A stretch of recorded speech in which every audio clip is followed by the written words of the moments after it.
ଆଜି ଆମର ଜିଲ୍ଲା ଅନୁଗୁଳ ଜିଲ୍ଲା ସଂଘର ଜେନେରାଲ ବଡି ପୂର୍ବରୁ ଇଏ ଗୋଟେ ସାମ୍ବାଦିକ ସମ୍ମିଳନୀ ହେଇଥିଲା ଆପଣମାନେ ମଧ୍ୟ ଥିଲେ। ଆମେ ଅନୁଗୁଳ ଜିଲ୍ଲାରେ ଜିଲ୍ଲା କ୍ରିକେଟ ଆସନର ସମସ୍ତ ସଦସ୍ୟଙ୍କ ସହଯୋଗରେ ଆଜି କ୍ରିକେଟ ଆସନ କେତେ ଆଗକୁ ଯାଇଛି ଓଡ଼ିଶା ତାର ବିସ୍ତୃତ ଆପଣମାନଙ୍କ ବିଷୟରେ ଜଣେଇଲୁ।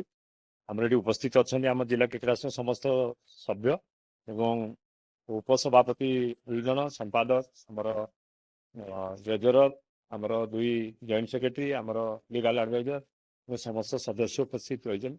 ସମସ୍ତଙ୍କୁ ପ୍ରଥମେ ଧନ୍ୟବାଦ ଦେବି ଯେ ସମସ୍ତଙ୍କ ସହଯୋଗରେ ଆଜି ଓଡ଼ିଶାରେ 9ଟି ପିଲା ଅଣ୍ଡର 23, 19 ଏବଂ 16ରେ ଖେଳୁଛନ୍ତି। ଏବେ ମଧ୍ୟ କାଲି ଗୋଟେ 19ରେ ବି ଓଡ଼ିଶାରେ ଚାନ୍ସ ପାଇଛି ମସ୍ତିକ ପାନାକଲ ବୋଲି। ଆଉ ଓପିଏଲରେ ମଧ୍ୟ 6ଟି ପିଲା ପାଇଥିଲେ ଓଡ଼ିଶା ପ୍ରିମିୟର ଲିଗ୍ରେ ଆମ ଟିମ୍। ତେଣୁ ଆମ ପିଲା ବର୍ତ୍ତମାନ ବହୁତ ଭଲ ଖେଳୁଛନ୍ତି। ତେଣୁ ଆମମାନଙ୍କ ସମସ୍ତଙ୍କର କର୍ମକର୍ତ୍ତାଙ୍କ ସହଯୋଗ ଯୋଗୁଁ ଆମେ ଆହୁରି ଚାହୁଁଛୁ ତାକୁ ଆଗକୁ ନେବା ପାଇଁ। ଜିଲ୍ଲା କ୍ରିକେଟ ଆସନର ପ୍ଲେୟାର ଓସିଏରେ ବର୍ତ୍ତମାନ ଓଡ଼ିଶା କ୍ରିକେଟ ଆସନ ଅନୁଗୁଳ ଜିଲ୍ଲା କହିଲେ 1 ନମ୍ବର ଅଛି। ବହୁତ ପିଲାଙ୍କୁ ଏଠି ଛୋଟ ଛୋଟ ପିଲାଙ୍କୁ ମଧ୍ୟ ଟ୍ରେନିଂ ଦିଆଯାଉଛି, ଏକାଡେମୀ ଅଛି।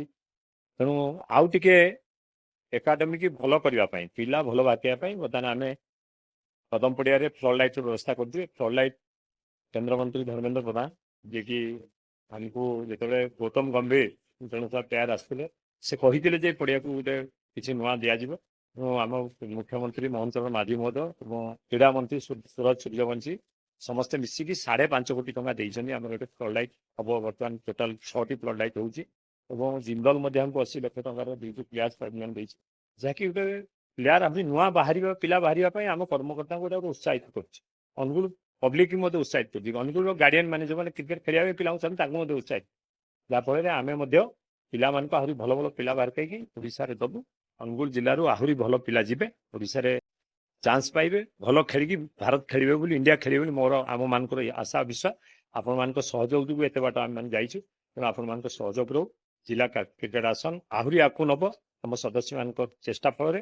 ସମସ୍ତଙ୍କ ଚେଷ୍ଟା ରହିଛି ଯେତେବେଳେ ବି ଯାହା ହଉ କେମିତି ନୂଆ ପିଲା ବାହାରିବେ, ଭଲ ଖେଳ ହେବ ତା ପାଇଁ ଚିନ୍ତା ଯେଉଁ ରହିଛି ଆପଣମାନଙ୍କ ମାଧ୍ୟମରେ ଆମ କର୍ମକର୍ତ୍ତାଙ୍କୁ ଧନ୍ୟବାଦ ଦେଉଛି। ଆପଣମାନଙ୍କୁ ମଧ୍ୟ ଧନ୍ୟବାଦ।